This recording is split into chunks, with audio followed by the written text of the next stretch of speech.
According to the National Electrical Code, specifically NEC 2020 Section 225.30 addresses disconnection requirements for buildings and structures. This section mandates that every building or structure must have a readily accessible means of disconnecting all ungrounded service conductors. This requirement ensures that in emergency situations or during maintenance, electrical power can be safely and quickly cut off to the entire building. Section 225.32 further clarifies the location of the main disconnect. It stipulates that the main disconnect must be installed at a readily accessible location outside the building or structure, or alternatively, in a location accessible only to qualified persons inside the building or structure. The distinction here is crucial. If the disconnect is located inside, it must be accessible only to those with the necessary training and expertise to handle electrical equipment safely. Now, let's consider the application of these NEC requirements to a pool house scenario.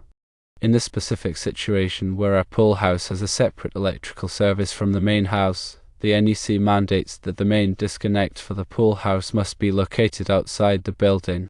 This is to ensure it is readily accessible even to unqualified persons. This accessibility is critical for safety. Anyone, even without electrical training, should be able to quickly disconnect the power in case of an emergency, such as a fire or electrical shock. Therefore, based on these NEC requirements, an electrical setup without an exterior disconnect on a pool house is not code compliant. A disconnect switch must be installed on the exterior of the pool house. This switch should be located in a readily accessible location, typically near the point where the electrical service enters the building. This location ensures that it is easily found and operated in an emergency. The disconnect must be a circuit breaker or a fusible switch.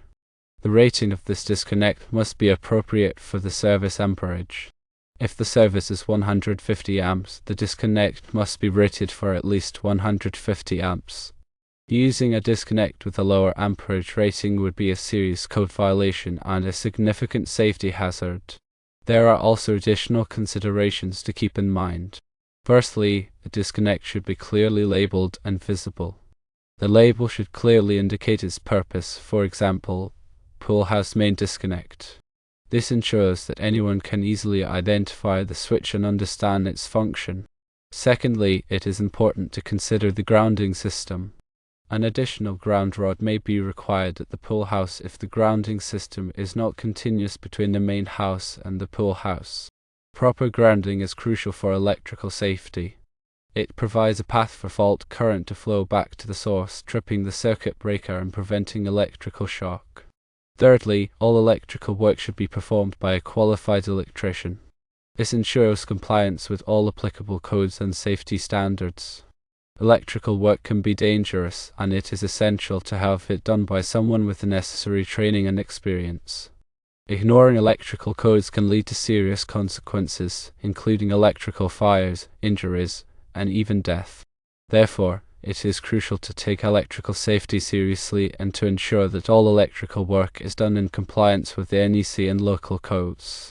In summary, to ensure code compliance and electrical safety for a pool house with a separate electrical service, a disconnect switch must be installed in the exterior of the building, in a readily accessible location, rated for the service amperage, clearly labeled, and properly grounded. And the work should be carried out by a qualified electrician.